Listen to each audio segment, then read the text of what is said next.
अपना dream house लेना या बनवाना चाहते हो और उसके लिए होम लोन लेना है तो इस वीडियो को एक बार देख लो ताकि किसी की बातों में नहीं आओ और समझ सको कि होम लोन लेने के पहले किन चीज़ों का ध्यान रखना है। इससे दो अच्छे काम होंगे। पहला, कोई भी आपको बेवकूफ़ नहीं बना पाएगा और दूसरा, होम लोन अप्रूव होने में कोई दिक्कत नहीं आएगी। और हाँ, चैनल को सब्सक्राइब ज़रूर कर लेना। So let's start. Hello everyone, welcome to my channel Miraculous Taxes. आज की वीडियो का टॉपिक है what you need to know और do before applying for home loan. और इस लिस्ट में आते हैं 16 important points sequence wise. First, maintain CIBIL और क्रेडिट स्कोर। लोन लेना है तो बैंक या कोई भी फाइनेंशियल इंस्टीट्यूशन सबसे पहले यही देखेगी कि आपका क्रेडिट स्कोर क्या है।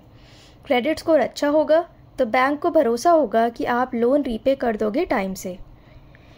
जितना ज़्यादा क्रेडिट स्कोर उतना ही जल्दी आपका लोन प्रोसेस होगा।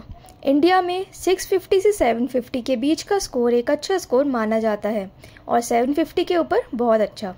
इसलिए लोन लेने के पहले अपने क्रेडिट स्कोर को अच्छा करो। Second, choose loan based on purpose. कौन सा होम लोन चाहिए ये भी डिसाइड करो, क्योंकि होम लोन भी कई तरह के होते हैं। बेसिक होम लोन जो तब लिया जाता है जब कोई घर खरीदना हो। होम कंस्ट्रक्शन लोन घर के कंस्ट्रक्शन के लिए लिया जाता है। होम एक्सटेंशन या एक्सपेंशन लोन तब लिया जाता है जब घर में कोई एडिशनल काम कराना हो, लाइक कोई एक्स्ट्रा कमरा बनवाना हो। और होम इम्प्रूवमेंट लोन तब लिया जाता है जब घर का रेनोवेशन करना हो या कुछ रिपेयर वर्क कराना हो। Third, home loan eligibility check from bank websites.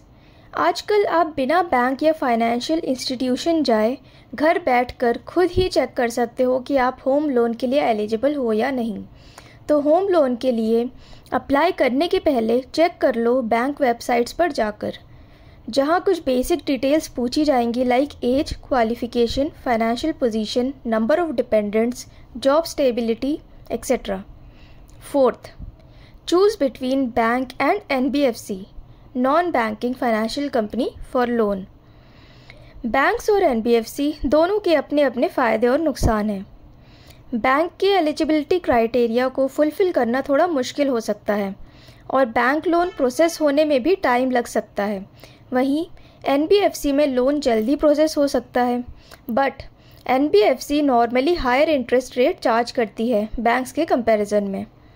इसलिए NBFC का लोन आपकी इंटरेस्ट कॉस्ट बढ़ा सकता है। Fifth, loan amount. लोन आप उतना ही लो जितना आप बाकी सारे खर्चों के साथ अफोर्ड कर सको। अदरवाइज़ लोन रीपे करते करते आपके ज़रूरी खर्चे पूरे नहीं होंगे और आपकी फाइनेंशियल कंडीशन बिगड़ जाएगी। Sixth, interest rates. इस पॉइंट का तो बहुत अच्छे से ध्यान रखना है, क्योंकि जितना इंटरेस्ट होगा उतनी ही आपकी एडिशनल कॉस्ट होगी। और इंटरेस्ट रेट भी कई तरह के होते हैं। फिक्स्ड रेट जिसमें आपका इंटरेस्ट रेट हमेशा सेम रहेगा, और वेरिएबल या फ्लोटिंग रेट जिसमें आपका इंटरेस्ट मार्केट रेट के साथ साथ कम भी हो सकता है और ज़्यादा भी। तो बहुत सोच समझकर ये फैसला लो कि आपको कैसा इंटरेस्ट रेट चाहिए। Seventh, loan tenure.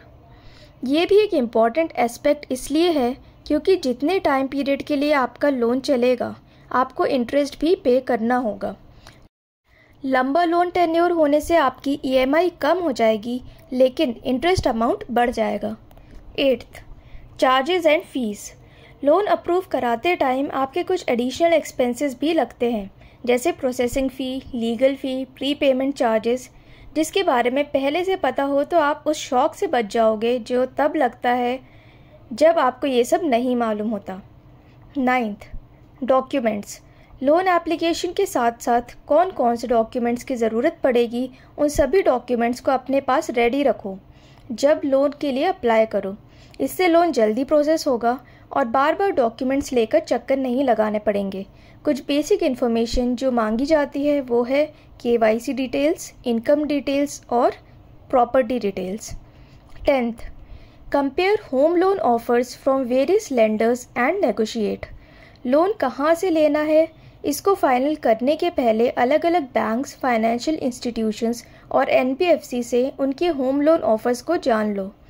सबसे डिटेल्स ले लो कि क्या इंटरेस्ट रेट ऑफ़र कर रहे हैं, कितना लोन दे रहे हैं, लोन टेन्योर क्या होगा, एडिशनल चार्जेस एंड फ़ीस क्या होगी, और फिर उसके बाद सबके लोन ऑफ़र्स को कंपेयर करो और जो बेस्ट ऑफ़र लगे वो चूज़ करो। या फिर कहीं आपको लगता है कि किसी पर्टिकुलर बैंक को ऑफ़र अच्छा है बट इंटरेस्ट रेट ज़्यादा है बाकियों के कंपैरिजन में, तो ऐसे केस में बैंक से नेगोशिएट करके देखो। 11th, don't submit loan application with multiple banks. बहुत से लोग ये गलती करते हैं, बट जो भी लोग इस वीडियो को देख रहे हैं, आप लोग ये गलती मत करना। आपके मन में ये आ रहा होगा कि इससे क्या हो जाएगा, तो सुनो। इससे एक सबसे बड़ा नुकसान होगा कि आपका क्रेडिट स्कोर इफेक्ट होगा, और कम क्रेडिट स्कोर मतलब कि लोन एप्लीकेशन रिजेक्ट होने के ज़्यादा चांसेस। इसलिए ज़रूरी है कि पहले आप बैंक वेबसाइट्स पर जाकर home loan eligibility criteria check करो, जैसा कि हमने 3rd पॉइंट में डिस्कस किया था। उससे आपकी क्रेडिट वर्दीनेस पता लग जाएगी और आपको एक आइडिया मिल जाएगा कि आप कितना लोन ले सकते हो। उसके बाद ही उस बैंक या इंस्टीट्यूशन में लोन एप्लीकेशन सबमिट करो जहां आपको बेस्ट ऑफ़र मिल रहा है। 12th, read the documents carefully before signing. Loan agreement को अच्छे से पढ़कर ही साइन करो। कुछ टर्म्स एंड कंडीशंस में डाउट हो तो उसको भी पहले ही क्लियर कर लो। 13th, pre approve your home loan. ये एक इम्पॉर्टेंट पॉइंट है बजट पॉइंट ऑफ व्यू से। होम लोन अप्रूव होने के बाद ही घर ढूंढना शुरू करो या कंस्ट्रक्शन शुरू करो, ताकि आपको पता रहे कि आपकी क्या बजट लिमिट है और आप एक्स्ट्रा एक्सपेंसेस से बच सको। 14th, insurance cover. Home loan एक बड़ा अमाउंट होता है जिसको रीपे करते करते सालों साल लग जाते हैं, और कोई भी अपनी लाइफ का गारंटी कार्ड लेकर नहीं आता, तो इसलिए होम लोन लेते टाइम इंश्योरेंस कवर भी लो, ताकि किसी अनएक्सपेक्टेड इवेंट के केस में बैंक्स और इंस्टीट्यूशंस होम लोन रिकवर करने के लिए आपकी फैमिली को परेशान न करें। 15th, अवॉइड डिफ़ॉल्ट इन EMI। होम लोन लेने के बाद अपनी सारी इंस्टॉलमेंट्स टाइमली पे करो और डिफ़ॉल्ट करने से बचो।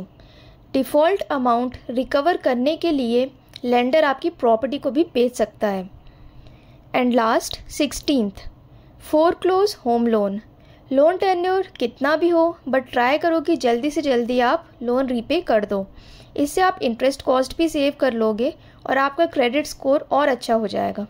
सो फ्रेंड्स, इस वीडियो में डिस्कस किए गए पॉइंट्स को ध्यान में रखकर लोन के लिए अप्लाई करना।